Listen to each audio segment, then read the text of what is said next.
It's recording. Okay. Yeah. It's bad because, like, helping go through different things, and I'm like, do I say anything here or not? Okay, let's see. We were talking about electron-muon scattering, I think, at the very end. So there the process looks like this. E coming in with, let us say, P1, and going out with P1 prime, a photon going across, a muon coming in with momentum P2 and going out with momentum P2 prime. So that's the lowest order Feynman diagram, and the rules give us that S is minus I E squared over 2 pi squared delta force of conservation of momentum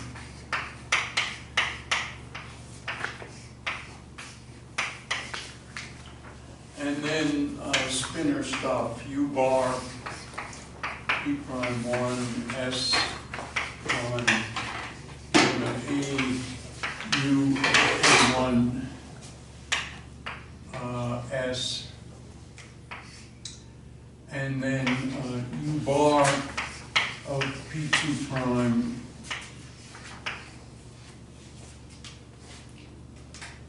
well, I should have had P prime, U of P2 and T. I never bring a pen. We did.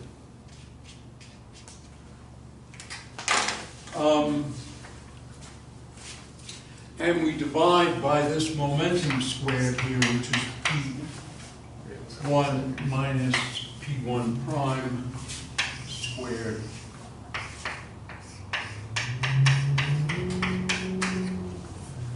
So that's the picture, and we formally write this as minus 2 pi I delta 4 of momenta times an M. And the product of the sum of the product of the traces in this particular case is minus I P1 prime, and the prime is not very visible in, that's one of the defects with slashed. I think there's a better notation than slashed. But I forget what it is. Anybody know? Circle it. Huh? Circle it. Circle? Circle it. No. You use different colored chalk. I don't know. Yeah, well, anyway, it's, there's something other than slashed that I think works a little better. Anyway, this is that times gamma A minus I P slash 1 plus ME. And then gamma B, and then that's multiplied by a trace. These, of course, are muon ones, so maybe I should write muon here, electron there. And then here we have trace of minus I P2 prime plus mu gamma A minus I P2 slash plus mu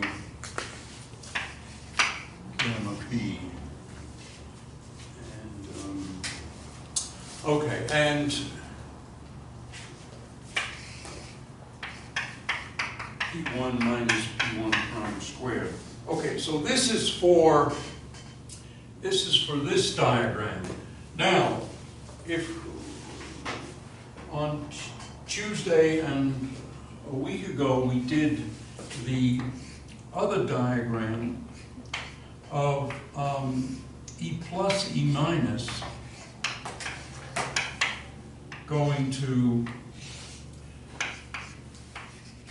mu minus and mu plus, and here we had, if this was P and this was P prime and this K and that K prime, I think that's how we labeled it. This momentum here is P plus P prime. And of course, in the photon case, and for any boson propagator, you don't need to worry whether it's P plus P prime or minus P prime. You just do the same thing, because it's squared. And it doesn't occur anywhere else, so it doesn't matter. That's why one doesn't put an arrow on the wavy line of a boson, or the dotted line of the scale boson. In any event, what we got here was trace of minus I P slash prime minus ME gamma A minus I P slash plus ME trace of minus I K prime slash minus MU gamma A minus I K slash plus MU gamma B, and in this case we have to divide by P plus P prime. Now, people staring at Feynman amplitudes like this back in the, I guess, I suppose it was in the 1950s, but I'm not really sure. It might have been a little later, or conceivably, it couldn't have been much earlier. Noticed that if in this amplitude, for E plus E minus goes to mu plus mu minus, we make a substitution, and the substitution is P goes to P1, P prime goes to minus P1 prime,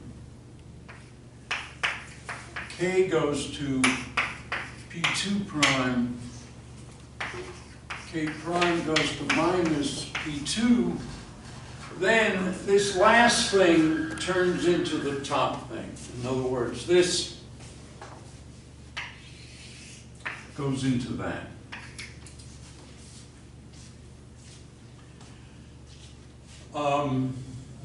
Now this observation has a real computational advantage, because we actually computed the traces for this process. E plus E minus goes to mu plus mu minus. And so we can compute these traces by just looking at what we got for E plus E minus goes to mu plus mu minus after making these substitutions. So you can just check that this in fact is the case. And I should say one thing about it, namely that when you make the substitution, you get, let's see if I can get it right. Right, okay, so this P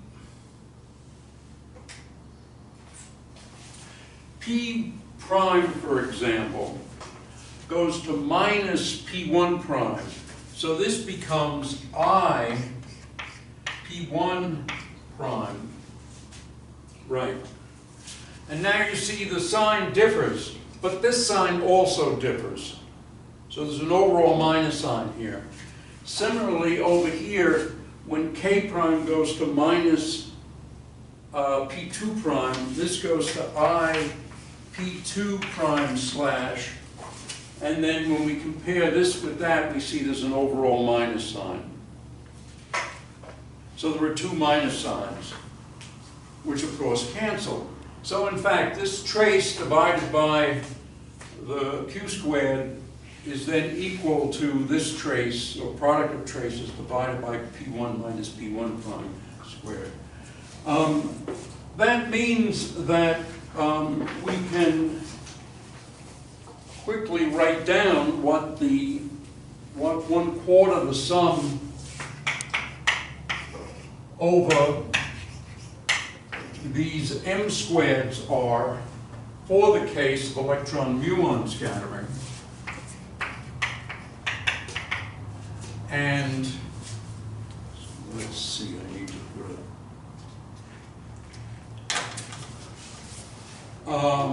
And what we get is e to the 4th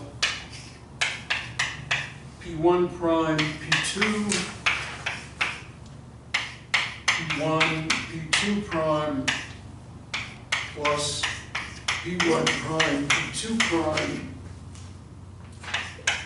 P1, P2. By the way, I refreshed the file sw.pdf about 20 minutes ago on the web page. Minus mu squared P1 prime minus me squared P2 prime. So we get this, and this is divided by 2 pi to the 6th. P1 0, P1 prime 0, P2 0, P2 prime 0, P1 minus P1 prime squared. Oh, no, not squared, to the 4th. And in fact, let me just mention that this is this squared. So that's what, in other words, when we have P plus P prime to the 4th, what we really mean, or Q to the 4th, what we mean by Q to the 4th is Q squared squared. The Q squared, of course, is the Lorentzian product of Q with Q. And then, so Q to the 4th is the square of the Lorentzian product. Okay, so this is a technical advantage which before the age of computers was really important. Now with computers that, unless sold by Apple, are quite cheap.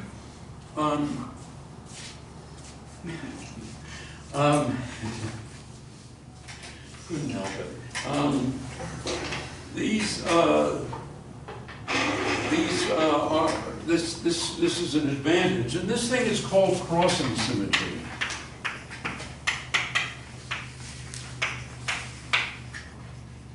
And it's more general, and it's not just a fluke that happens in the case of electron-muon scattering and E plus E minus and electron-muon pair production. It is more general, and the more general way of, a more general way of writing it is minus P dot dot dot dot. So in other words, other particles, and maybe I should use English rather than dots. I'll just write stuff.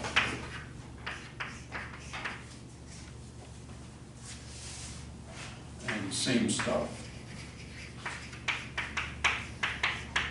So the amplitude for a particle of momentum P, type N, and same stuff to go into the same stuff, but the antiparticle with the opposite four momentum is the same. Now, when I'm saying amplitude here, this is slightly generalized notation. The idea is, what I should have said was maybe this is the S matrix. This is the S matrix amplitude. And in fact, let me write it differently. Let me write it another way. The S matrix amplitude for Pn stuff to go to minus P, the antiparticle stuff, same stuff of course, So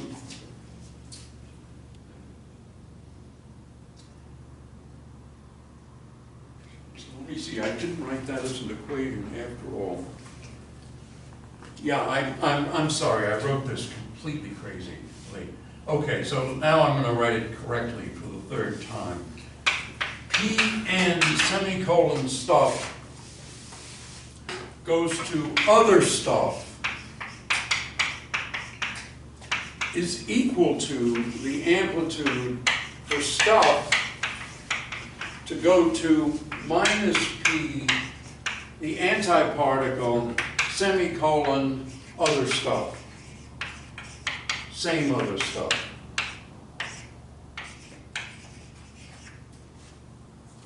Okay? Now notice that if here we have, what's happened here is here you've got an amplitude, well, or over here you've got an amplitude written in terms of a bunch of four momenta and then some spinors, and you can rewrite the spinors in terms of four momenta. And you can then continue either analytically or just algebraically, you can continue that expression to arbitrary p's in the initial and final state. And that's what I mean by this. So this is the analytically continued S matrix element. And the reason I'm emphasizing that is that if this is equal to this, well, this is not if this is a physical amplitude, in other words, if all the particles here satisfy pi 0 is square root of mi squared plus pi vector squared, if you have this true, then clearly minus p0i is not equal to the square root of mi squared plus minus vec pi. God, I'm writing in LaTeX, for God's sakes.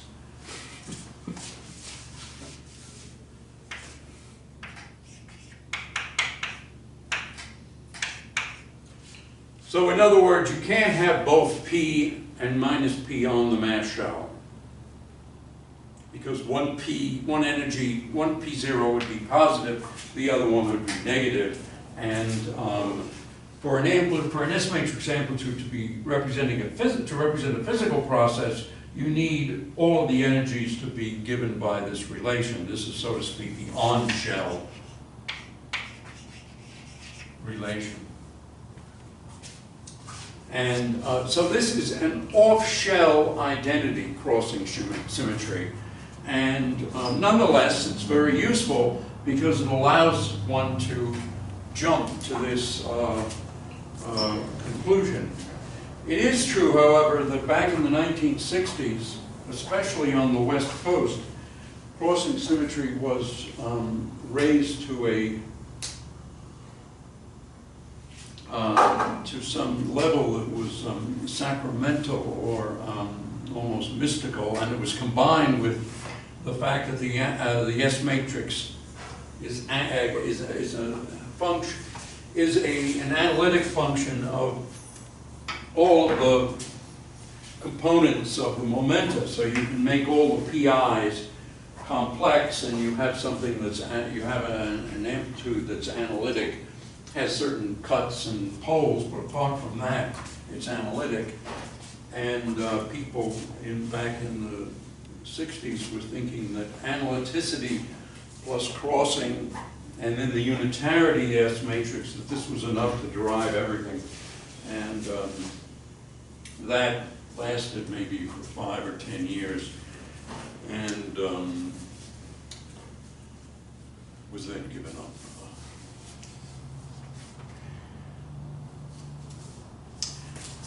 What one gets then by using crossing symmetry, though, and crossing symmetry does have a use because we can then write down this quarter sum of the amplitudes, you then get the differential cross-section almost immediately for electron-muon scattering as alpha squared, that's the fine structure constant, 2k squared e plus k squared 1 minus cosine theta squared times e plus k squared plus e plus k cosine theta squared minus mu squared times 1 minus cosine theta close parentheses. And in this expression, the cosine of the angle of scattering, so we've got here E coming in like this, going out E prime, this is theta, and so cos theta is equal to P1 dot P1 prime over length of P1, length of P1 prime, and I didn't write down what K was. E is P20, and yes, I did write it down, and K is P1, the length of the momentum of the electron, but we're in the, this is in the m equals 0 approximation. So this here, this formula for the differential scattering cross-section of electrons with muons is in the limit of the electron mass equal to 0. And so this K is also P1 0, and it's also P1 prime 0, scattering being elastic. So that's the differential scattering cross-section. And by the way, this is this thing in the square brackets is in the numerator, or it multiplies the fraction. It's not in the denominator. One other thing is you can look at this scattering cross-section, and with a little thought, you can estimate what its magnitude is, the total cross-section. And you do that by integrating over angles. And in fact, the key part of the angle is d cosine theta, and you've got 1 minus cosine theta. You're integrating from -1 to 1, so you've got a pretty bad singularity there. And so it's divergent, and in fact, it's the divergence. It's an integral dx over x squared, effectively, or equivalently from -1 to 1, 1 minus x squared. And so that is a linear divergence, so it's worse than logarithmic.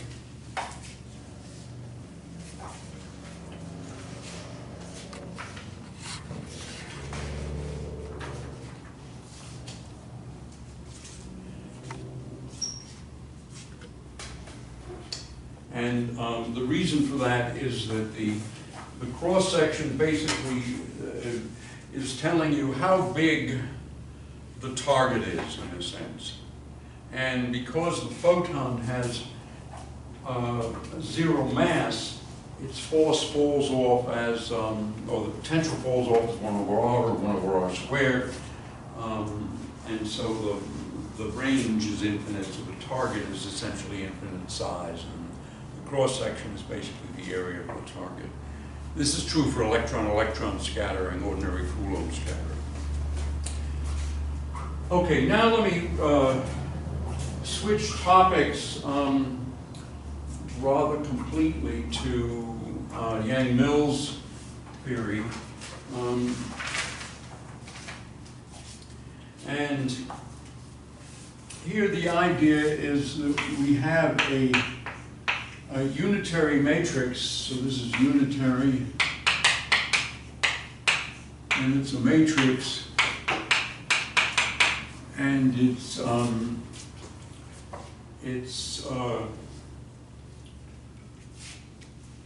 representing a compact group. So we have a compact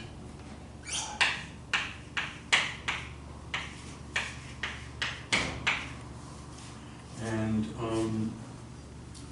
this matrix U of X is e to the I, and we can call this TA theta A of X. So these TAs are the generators.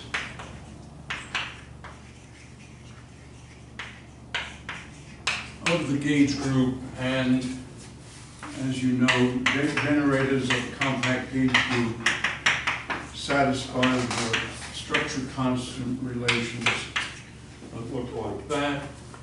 And FABC are real and totally anti-symmetric.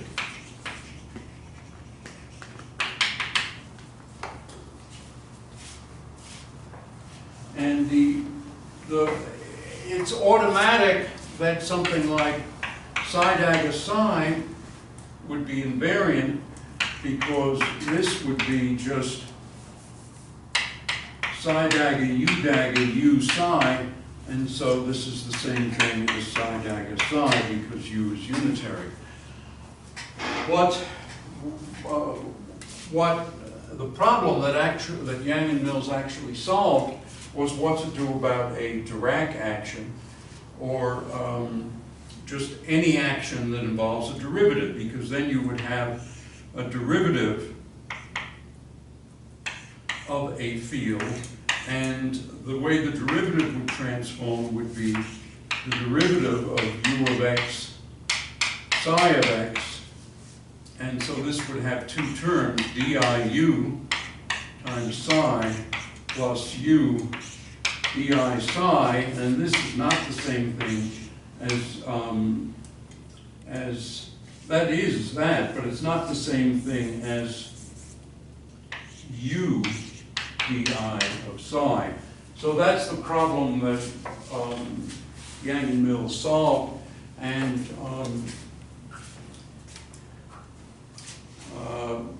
the way they solved it was to replace ordinary derivatives by covariant derivatives, and the covariant derivative di is a partial derivative plus a gauge field, and so it's very much like the U1 case in spirit, but it's more complicated because in the U1 case the gauge field is just a single gauge field, whereas here what we need is di alpha beta, and this is going to be di delta alpha beta plus Ta alpha beta Aa I. So however many generators there are, there'll be that many gauge fields. Each gauge field will multiply a matrix. The matrix will be a generator in some representation of the gauge group, and the covariant derivative will have three indices actually. Space-time index and then two group indices. And so it looks like that. And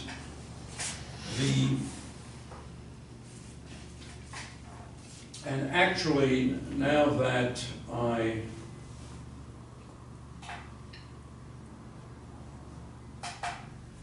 may need an I here, or these will become imaginary. We'll see in a moment, I think. So the basic thing is that Yang and Mills arranged that this is equal to, let me get an eraser.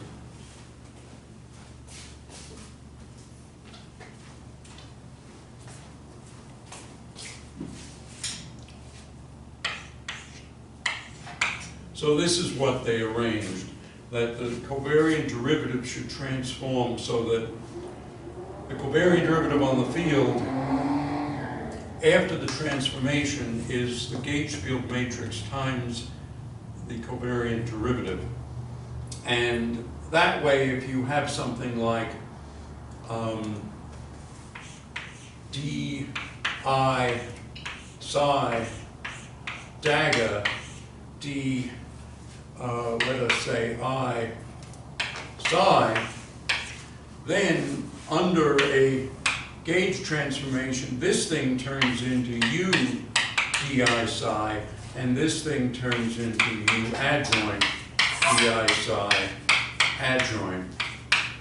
And consequently, since the matrix is unitary, everything works out.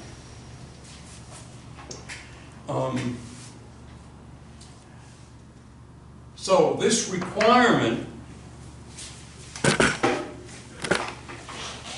is d prime psi prime, which is di plus ai prime u psi has to be, well, it's diu plus u di, and this di is just on the u, plus ai prime u, all of that on psi, we want that to be u on di plus ai psi. So that's the basic equation that one demands, and in this case, then this term, in fact, why don't I write this out in a little more detail. This one is u di psi plus u ai psi. And in fact, let me write everything out a little bit more, in a little bit more careful or clearer way.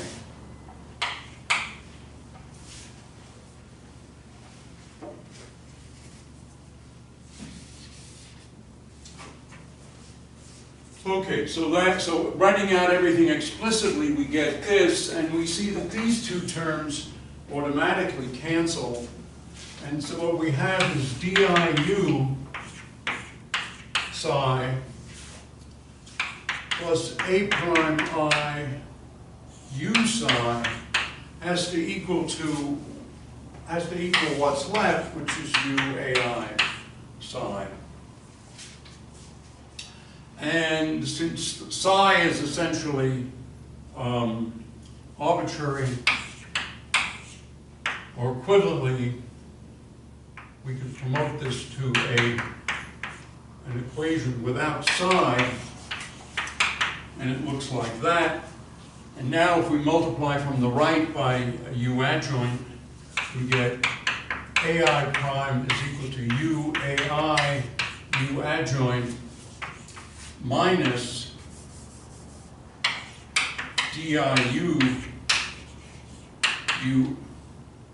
u adjoint, and of course u adjoint is u inverse, so another way of writing this is u ai u inverse minus diu u inverse. And by the way, since 1 is equal to u inverse, it follows that 0 is diu u inverse plus u di u inverse. So you can, if you have diu u inverse and you want u di u inverse, you just insert a minus sign.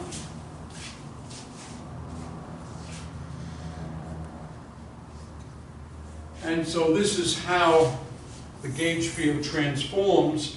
And if we look at this in detail, I'm only going to write this once, I hope. Ui, if we think of it as Ui, in other words, if we're right, this AI is a matrix, and what matrix is it? It is, I guess I skipped that equation. Well, it's sort of implicit here. AI is TA AAI. So there are, as the gauge field is labeled by a space-time index and a group index that labels the generators, and then it's multiplied by a generator. But we can think of this also as, we can say that AI alpha beta is TA alpha beta AAI. So if we think of AI as a matrix, it looks like this. If we think of AI as a sum of generators times gauge fields, it looks like this. Both represent, one is equal to the other.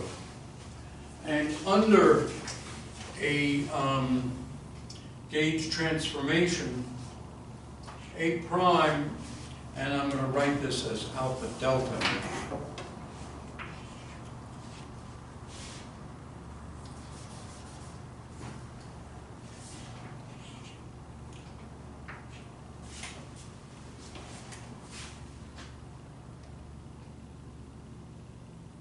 Right. This is U alpha beta, and I'm leaving out the X. AI beta gamma U adjoint gamma delta minus DI U alpha beta U adjoint beta delta. So that's what this transformation is. The same thing with all the indices written out, looks like that.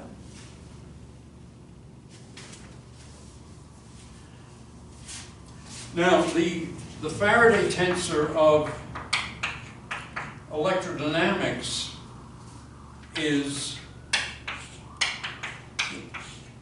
di dk, where in fact you just write down you just say that, once again, you just say di is the partial derivative plus the gauge field. If you just use one abelian gauge field, this gives you the Faraday tensor of electrodynamics. And so what we have then is di ak minus dk ai. But if we're in a non-abelian gauge theory, this commutator structure, since these things are matrices, there's an extra term, and the extra term is the commutator of AI with AK. And F and A then are both matrices in the Lie algebra of the compact gauge group. One nice thing about F is that it transforms nicely, and the reason it transforms nicely is that the covariant derivative transforms so nicely. And if we look at this formula for the covariant derivative, what was it? It was d psi prime is u d psi. And the way we arrange that is we say that d prime is ud u inverse or u adjoint, and then psi, of course, is u psi. And so this is ud psi. So in other words, the covariant derivative transforms this way. D prime is ud u inverse or u adjoint. And consequently, F ik prime, which is the commutator of di prime with dk prime, is the commutator of u di u inverse u dk u inverse, And you see that this is u, the commutator of di dk, and this is u fik u inverse. And so that means that the trace of the Faraday tensor is invariant under a gauge transformation. On the other hand, it's not Lorentz invariant. To make a quantity that's Lorentz invariant, what we do is we take the trace of fik like that. Or maybe I should write this with curly brackets so that you don't think this is a hidden commutator. So now this is Lorentz invariant because we're summing over upper and lower indices, and it is gauge invariant because F transforms. This thing is then trace of U fik U inverse U fik U inverse. This is just the identity. The trace is cyclic, so you can bring the U or the U inverse to the other side. And so this is just the trace of fik.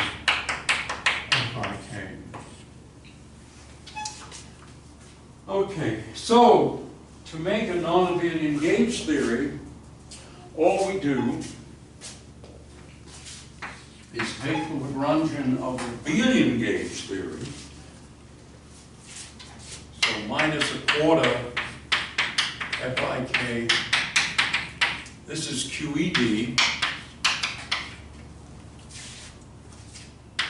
minus psi bar gamma k dk plus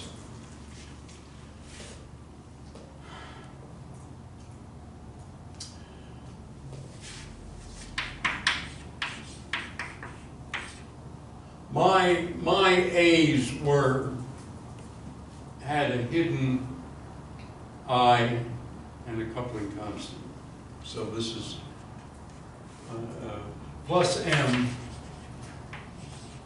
psi, and we go from that to, let us say, QCD, which will be L, will be minus a quarter, trace fik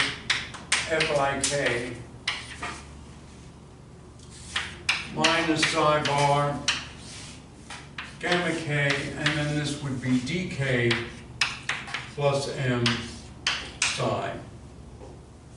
And so I've been using this notation AI, and I've absorbed the coupling constant and the factor of I into it. And so this is I, G, a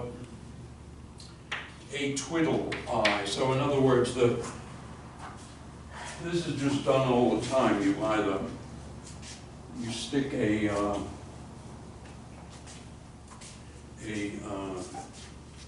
I times a coupling constant in or out, depending on what makes things look nicer. And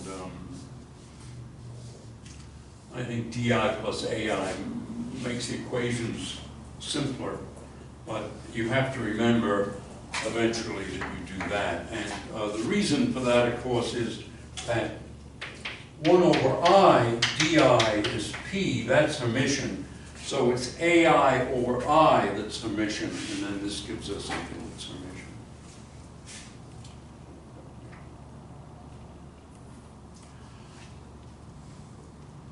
In particular, if we're doing QCD, then what's going on? Psi is a three-dimensional vector. Well, it's 3 Dirac fields. So psi is equal to, let us say, psi red, psi green, psi blue, or equivalently, it's equal to psi color, where color takes the values 1, 2, 3. And on the other hand, each psi c also has an L index. So it looks like this. And so in detail, what we have is psi LC. L goes from 1 to 4 because it's a Dirac field, and C goes from 1 to 3 because it's a color label.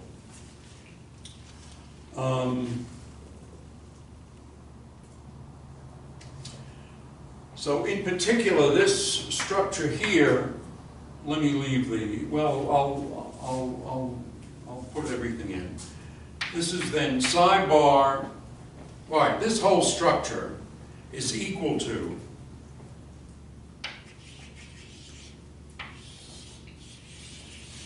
so I'm writing this way. This is equal to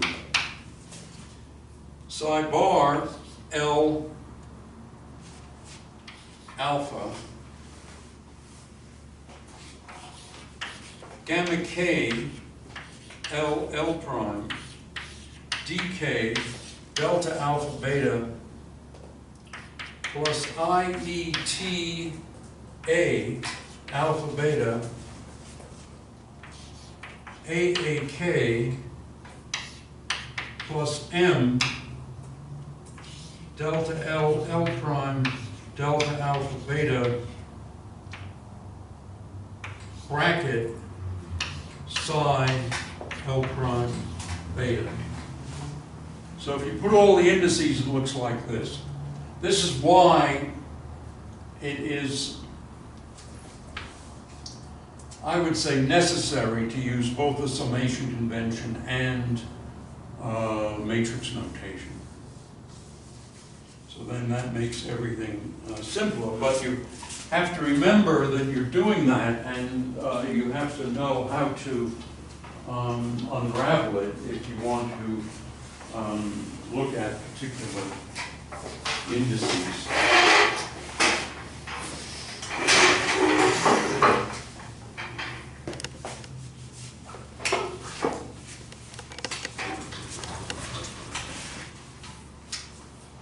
Now, have you guys seen this? I mean, you had maybe a different course in particle physics where they told you these things about quantum chromodynamics? I haven't seen QCD. No, okay. All right, so I'll continue then to what I was thinking of doing. We'll see if maybe I'll switch to blue because I think maybe my red is wearing out. So the question is, what are these T's? And T1, which is Gell-Mann's lambda 1 over 2, is 0, 1, 1, 0, 0, 0, 0, 0, 0. I don't know if I should write all of these down. In fact, for these are equal to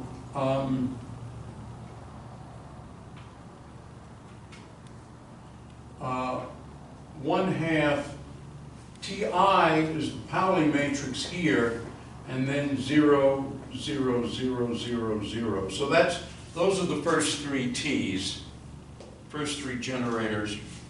The others are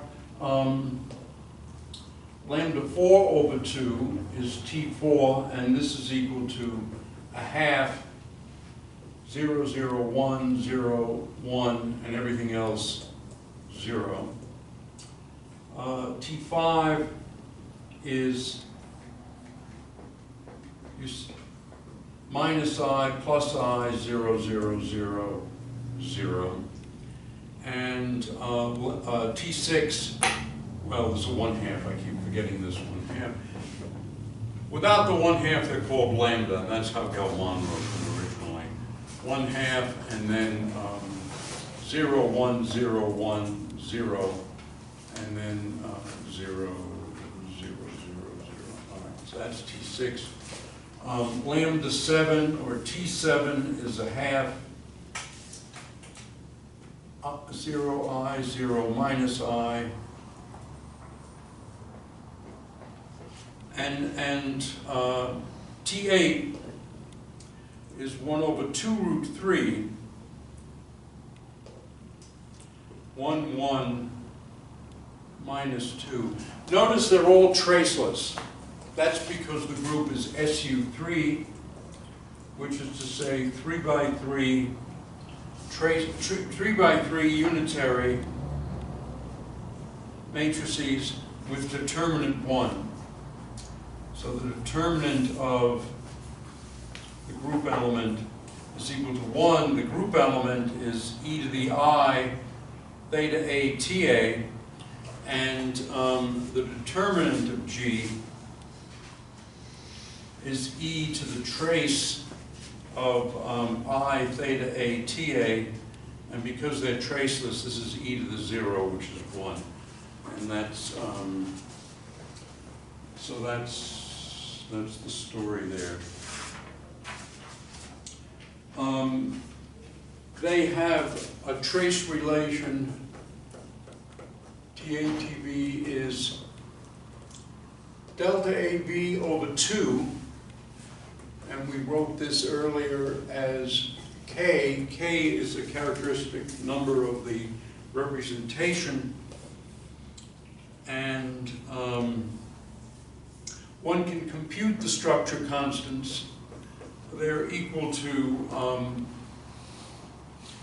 minus I over K trace of TATB TC for a unitary group, and in this case that's minus 2I trace TATB TC, and F1, 2, 3 is 1. They're written on the class web page. I'll just write another one. F 4, 5, 8 is equal to root 3 over 2. F 3, 4, 5 is a half, just to give you the flavor of them. Two of the generators commute, namely T3 and T8, and so they can be simultaneously diagonalized, and in fact they are diagonal in this representation. Where's, oh I didn't, well T3 is the third Pauli matrix, which is just 1 minus 1, and this one is 1, 1 minus 2. In Lie group lingo, if you have generators that commute, you say these generators generate a subalgebra, and it's named after Cartan, who did so much marvelous mathematics in the first half of the 20th century, and perhaps the last part of the 19th. He was the son of a blacksmith, by the way. So not exactly an aristocratic family, but became a leader in French and world mathematics. If we define group elements simply as e to the I theta A Ta and use these T's, then the T's are 3 by 3 matrices, the G's are 3 by 3 matrices, and then you can see that if you have G1, G2 is equal to G3, that's fine, and then it's also true that G1 star, G2 star is equal to G3 star. So in other words, the complex conjugate of the representation is also a representation. And whereas in the case of SU2, the complex conjugate of the representation is the same as is similar. So in other words, for SU2, if you have e to the I theta dot sigma complex conjugate, this turns out to be the same thing as e to the I theta dot sigma with I guess it's a sigma 2 on both sides. And you can see that because sigma 2 anti-commutes with sigma, so that flips the sign, which is what the complex conjugation does. And on the other hand, for sigma 2 is imaginary, so this structure is real, so the complex conjugation has no effect in the case of the second Pauli matrix. And on the other hand, the commutation with sigma 2 has no effect. Whereas for SU3, it's not true that e to the I beta ATA complex conjugate is not equal to some matrix Q e to the I beta ATA Q inverse. Sigma 2 is being its own inverse. So the complex conjugate representation is different. And the quarks then are put into one representation, which is called 3, and the anti-quarks are put into another representation, which is called 3 bar. And those are just complex, they're just the ordinary matrices of 3, complex conjugated, again, apart from a similarity transformation. Let's see, you must know that, well, let me say a few things phenomenologically. The 3 of the quarks are very light, U, D, and S, and in fact, when Gell-Mann introduced SU3 back in the 60s, he was talking about a symmetry in the baryons, proton, neutron, lambda, sigma, lambda 0, sigma minus, sigma 0, sigma plus, cascade minus, cascade 0.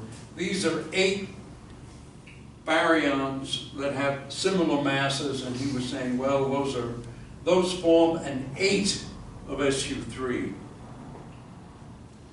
And he was also saying that the mesons are, well, pi minus, pi 0, pi plus, but then we have K minus and K plus, and then we also have K minus bar, say, and K0 bar. Well, let me see, what did I do here? I did this wrong. This should be K0 and K plus, or K minus and K0. Let me do K minus and K0.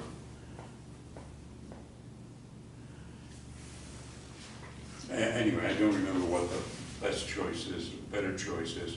And there's another meson called the eta. And he was saying, well, these would make sense if these baryons were made out of 3 quarks, and these mesons were made out of quark anti-quark. And the way he was thinking was, if you take 3 quarks, then group-wise, it would be a 3 times a 3 times a 3. And it turns out if you do the, you know, if you're dealing with SU2 and you take a 2 times a 2, or let me give you an example for SU2. 2 times 2 is 1 plus 3, okay? A singlet plus a triplet. Spin 0, spin 1. 2 spin, 1 pass.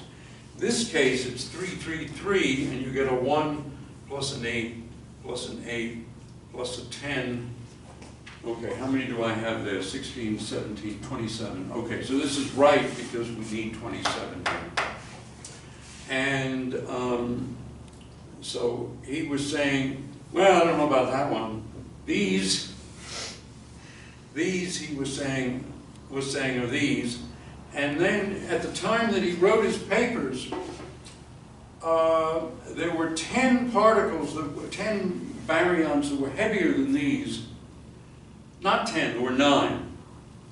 And there were 4 of them here, 3 of them there, 2 of them there. And he said, well, the spacing is linear, there's one more. He called it the omega minus. And he predicted its mass, and indeed it was found at that mass a few months or several months later. maybe a couple of years later. And that made this theory took on a magical quality in many people's minds. It turns out that the mathematics that he was inventing was very, very important for physics for the case of quantum chromodynamics, which I was starting to talk about there, whereas the symmetry that he was talking about was just due to the fact that there are 6 quarks, of which 3 are light and 3 are very heavy. The heavy ones are charmed bottom and top, and whereas U, D, and S are all have masses less than 100 MeV, the masses for the charged quark is 1.28 GeV. The mass of the bottom quark is 4.18 GeV, and the mass of the top quark is a whopping 173.1 GeV. And so there's a huge, huge spread of masses.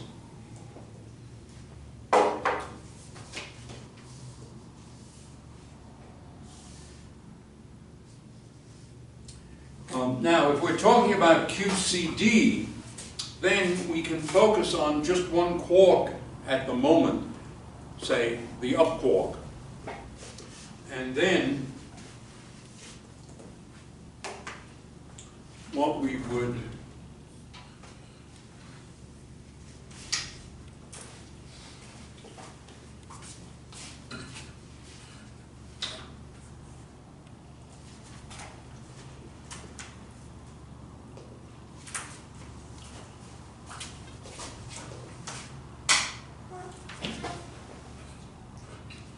then the action for the up quark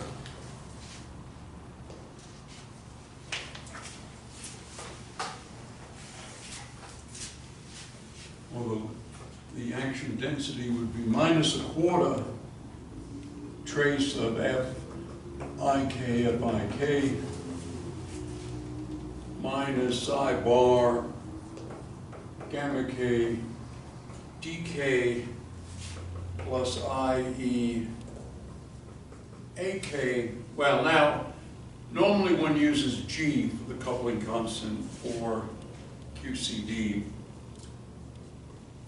M psi, and so this is literally it's a 12 vector, and that's because you have 3 colors and then 4 Dirac indices.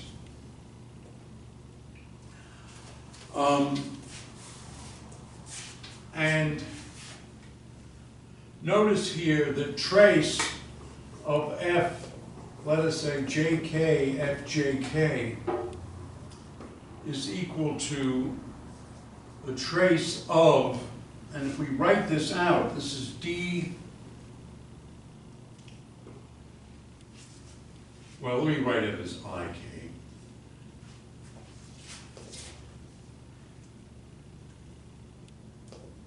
DI plus AI, wait a minute, no, I've got to rewrite, I've got to follow the notes, otherwise I'm going to get everything screwed up. DI AK minus DK AI plus, and let me revert to my notation where A absorbs the I and the, so it looks like this.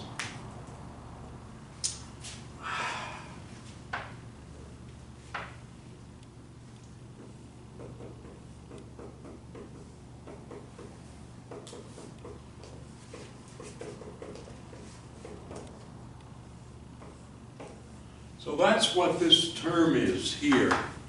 And now what you notice is that there are interactions that didn't occur in the abelian theory. In the abelian theory, you just have this term multiplying this term. And so the photons don't interact with themselves except quadratically, which is to say you get a photon of momentum p has energy p. But here there are new diagrams. And so the interaction part of the, I think I better stay with blue because blue photons have more energy and they wake the camera up a little more. So the interaction part here is psi bar gamma k ak psi, and then terms from this trace which are like this, di ak minus dk ai times the commutator ai ak, and then, so that's one kind of term. And then another kind of term is trace of the product of the two commutators. So ai ak, ai ak. So then if you're looking at Feynman diagrams, the Fermi part is pretty much the same. It's just psi bar a psi. And so you can have a quark come along and emit a gluon. So that's a possible vertex. But then over here, we've got a cubic vertex. So you can have a gluon, and another gluon. And one of these will have a derivative on it. So there'll be an extra factor of momentum on one of these. And then you have something that's quartic in the gluon fields. And so those are interactions that look like this. And so there are two new interactions in the case of QCD.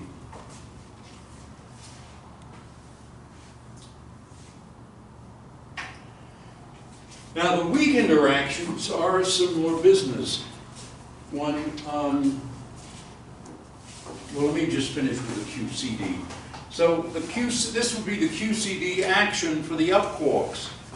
Well, what you do is you just sum over up, or let me just say up, down, strange, charm, bottom, top. So there are 6 terms here. The gauge field term is only one term because it's just one set of gluons, 8 gluons. Now, if we go instead to QC, to the standard model, to the electroweak interactions, the gauge group is an SU2, a somewhat perverse SU2 because it interacts with only the lower, well, it depends on how you arrange it. I guess it's the upper 2 components of the Dirac field, left-handed Dirac fields. So it's called SU2 left across a U1 of something called hypercharge. So this is the gauge group. This thing is a U1, and so the structure is just the same as electrodynamics, or quantum electrodynamics. And then for SU2 left, it's the same thing as this, but the difference is that the A's, so what are the AKs here? The AKs then are sigma A, say, 1/2 sigma A, AKA. That's for the SU2 left. And then plus let us say a Y, this will be something, well, let me leave that out. I'll just say an A, K, that's a U1.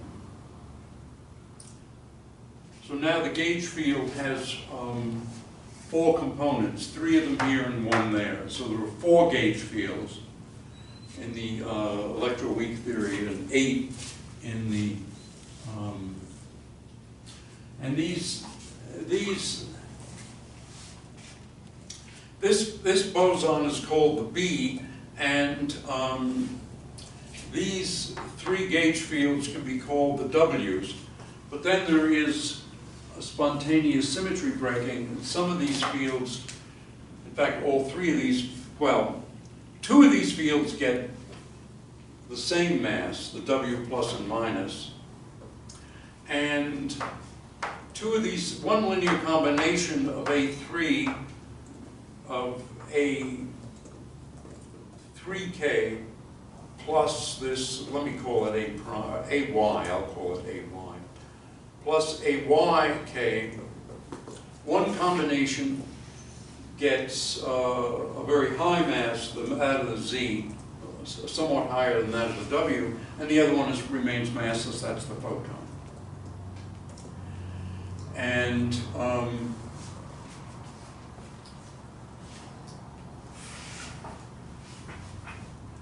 now, however, in the case of QCD, all of these gluons are massless, and so the propagators are just the same as in quantum electrodynamics, which is 1 over q squared for the gluons, just as for the photons. Whereas here, in the electroweak theory, for the W plus or minus and the Z0, the propagator, instead of being 1 over q squared, is 1 over q squared plus mw squared or mz squared. And, right, okay. And consequently, because when you have just 1 over q squared, you have infinite range, which gave us the infinite cross-section, the electron-muon scattering. Here, the thing goes down exponentially with distance, and so the interactions are short range. And so the weak interactions shouldn't be called weak, they should be called short.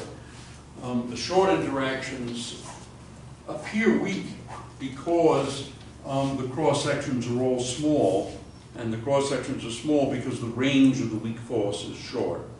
And it's short because the m squared of the WZ are high, in fact of the order of 80 GeV for the W and 90 for the Z. Have you guys had the Higgs mechanism in class? Sam?